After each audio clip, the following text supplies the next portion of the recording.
오늘 말씀은 다윗의 이야기입니다. 1절부터 12절까지의 내용을 보면은 이 다윗이 하나님의 은혜를 입었는데 또 교만해져 가지고 다시 또 어려움을 겪게 되는 그런 이야기가 반복되어집니다. 하나님께서는 다윗을 통해서 하나님의 놀라운 일을 일으켜 가셨습니다. 근데 다윗조차도 연약한 인생이라는 겁니다. 이 다윗이 우리가 봤을 때는 믿음의 사람이요, 또 담대하고 또 용맹하고 바르게 하나님 앞에서 죄 없이 그냥 건강하게 온전한 믿음 생활을 했던 그런 영웅으로 생각할 수 있는데 그게 아닙니다. 성경 말씀을 자세히 보시면은 다윗도 연약하고 다윗도 죽음을 무서워했고 다윗도 언제든지 죄로 인해 무너질 수밖에 없는 연약한 인생의 모습을 그대로 드러내고 있습니다. 성경에 영웅은 없습니다. 성경에 아무리 대단한 신앙을 가지고 위대한 일을 했다 하더라도 그 다윗조차도 어쩔 수 없는 연약한 인생이라는 것을 드러내고 있는 것입니다. 오직 우리가 자랑하고 따라갈 분은 예수 그리스도밖에 없습니다. 오늘 말씀해 보니까 이 다윗이 굉장히 상황이 안 좋았는 것 같습니다. 1절과 2절, 3절까지 보니까 이 다윗이 굉장히 지금 수렁에 빠져 있는 상태인데 하나님께서 그를 회복시켜 주시고 또한 그를 고쳐주셨다고 말씀하고 있습니다. 내가 주께 부르짖음에 나를 고쳐주셨다, 그렇게 고백하고 있습니다. 하나님께서 은혜를 베푸셔서 고쳐주신 것입니다. 하나님께서 우리와 함께 하시는데 우리의 상황 가운데 하나님이 적극적으로 개입하시고 우리를 인도해 주시는 겁니다. 그런데 우리는 믿음의 눈이 없고 우리의 마음은 늘 세상 가운데 빠져 있기 때문에 하나님의 은혜의 손길을 경험하지 못할 때가 너무나 많습니다. 언제나 우리가 하나님의 은혜 가운데 있음을 잊지 마시기 바랍니다. 여기에 보니까 참 우리의 인생이 담겨져 있는 구절입니다. 그의 5절 말씀입니다. 그의 노염은 잠깐이요 그의 은총은 평생이로다. 저녁에는 울음이 깃들일지라도 아침에는 기쁨이 오리로다. 저녁에는 울음이 오고 아침에는 기쁨이 오는 것입니다. 하루 24시간을 영적으로 해석해 보면 참 재미가 있습니다.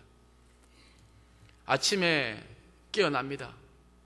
깨어나면은 이제 뭔가 새 힘을 가지고 의욕을 가지고 좀 뭔가 해볼 수 있는 거라 해볼 수 있을 거라 생각하고 달려갑니다. 그런데 일어난 그 시간부터 시작해서 그 하루의 강야를 지나갑니다. 그 시간이 1시간이 지나고 2시간이 지나면서 오늘 아침에 꿈꾸었던 것들이 수포로 돌아가는 것을 많이 경험하게 됩니다. 그러니 우리가 그 시간에 기도도 하게 되고 눈물도 흘리게 되고 주님 이름을 부르며 살려달라고 외치기도 합니다. 그런 가정이 광야 같은 우리의 인생을 드러내고 있는 것입니다. 그리고 이제 모든 소망이 사라지는 듯 어둠이 깔리고 우리는 서서히 시간에 따라서 잠을 자게 됩니다. 광야 같은 하루, 지친 몸과 마음을 쉬기 위해서 이제 잠을 취하는 것이 요단강 건너가 주님 품 안에 안기는 것과 같습니다. 그러면은 진정한 쉼은 어디에 있는가? 우리 주님 안에 안길 때에 참된 쉼이 있다는 겁니다. 하루를 살아도 십자가의 고난과 광야의 인생이 담겨져 있습니다. 울음이 깃들이는 그 밤에, 그 외로운 밤에 우리 주님이 함께 하시고 위로해 주시는 겁니다. 이 세상 살아가면서 눈물 없이 나는 기쁨만 누리고 살아갈 수 있는 사람, 나는 그렇게 살아가겠다, 아무리 다짐하지만 그렇게 살아가는 사람 아무도 없습니다. 심지어 우리 주님조차도 눈물 많이 흘리셨습니다. 사람들 앞에 보이는 모습과 보이지 않는 모습은 분명히 다를 것입니다. 친구들과 수다 떨고 차 마시고 잘 되는 것 같이 보여도 돌았으면 그 마음에 공허함이 있지 않습니까? 말 한마디 하더라도 혹시 혼잡히지 않을까? 내 혹시 내 상황을 눈치채지 않을까? 조마조마하면서 그렇게 만남을 가지고 있지 않습니까? 그러니까 우리의 인생의 이 모습이 이 하루라는 이 광야 속에도 다 들어가 있는 것입니다. 울음이 깃들이는 우리의 삶. 그런데 아침에는 기쁨이 찾아옵니다. 주님 안에 참된 만족이 있고 행복이 있습니다. 비록 우리가 광야 같은 인생길 살아가고 골고다 언덕길 십자가의 고난의 길을 걸어가지만은 또한 우리가 기대하는 것은 부활의 소망입니다. 다시 아침이 오게 되는 것입니다. 부활의 능력으로 우리를 깨우시고 일으켜 세우실 그날이 우리에게 있음을 잊지 마시기 바랍니다. 광야 같은 험한 인생길이 끝이 아니라 이제 주님 품 안에 영원히 안식할 그날이 온다는 것을 기대하면서 이 광야 같은 세상 속에서 주님 바라보며 한 걸음 한 걸음 살아가는 것, 그게 성도의 삶이라는 것입니다. 오늘 말씀에 보니까 6절에 내가 형통할 때에 말하기를 영원히 흔들리지 아니하리라 하였도다. 내가 잘될 때에는 다 잘할 수 있을 거라 생각했습니다. 믿음 생활 더 잘할 수 있을 거라고 생각합니다. 야, 너는 어떻게 믿음이 그렇게 약하냐? 너는 어떻게 이런 일에도 잘 넘어지냐? 나는 네 같으면 그렇게 하지 않았다. 그런데 막상 그 일을 내가 당하게 되면은 천지가 무너지는 듯한 그런 아픔을 느끼게 되는 겁니다. 사랑하는 아들이, 사랑하는 남편이 아파지고 또 심지어 세상을 떠나게 되었을 때에 그 누구도 내 마음을 위로해 줄 수가 없습니다. 우리가 장례식에 가서 배우는 것은 겸손함입니다. 겸손함. 그러니 하나님 앞에 교만하지 말고 겸손해라는 것입니다. 7절에 여호와여 주의 언어로 나를 산같이 굳게 세우셨더니 주의 얼굴을 가리심에 내가 근심하였나이다. 이것이 성도의 가장 큰 아픔입니다.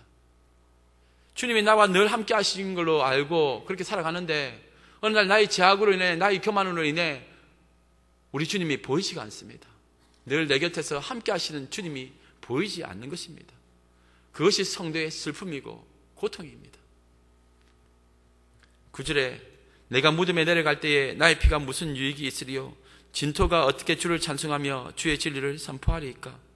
여호와여 들으시고 내게 은혜를 베푸소서. 여호와여 나를 돕는 자가 되소서 하였나이다. 지금 또 죽음 직전까지 내려간 겁니다. 무덤까지 내려가는 것이 우리의 인생입니다. 정말 믿는 성도들이 세상 살아가는 거 쉽지 않습니다. 다 그런 아픔 하나씩은 다 가지고 있지 않습니까? 그때 그 상황과 그때 그 일들, 그 사랑하는 사람에 대해서 생각만 하면은 마음이 너무나 아파지고 괴로워지는 그 순간이 있지 않습니까? 그런 상처 하나씩, 큰 짐 하나씩 짊어지고 올라가는 것이 바로 십자가의 길 아니겠습니까? 그런데 우리 주님이 그러한 연약한 우리 인생을 내버려 두시는 것이 아니라 함께 하시고 덮어주시는 겁니다. 십자가의 능력이라는 것이 추상적인 것이 아닙니다. 우리 주님이 상황은 바뀌지 않을지라도 그 상황 가운데서 우리의 생각과 우리의 시선을 돌려서 주님을 바라보게 만드시는 것입니다. 그것이 믿음입니다. 오늘 말씀의 11절 12절 말씀은 참 중요한 우리의 고백이 될 줄 믿습니다. 주께서 나의 슬픔이 변하여 내게 춤이 되게 하시며 나의 베옷을 벗기고 기쁨으로 띄우셨나이다. 나의 슬픔이 변하여 내게 춤이 되게 하셨다고 되어 있습니다. 물론 상황이 바뀌면 좋습니다.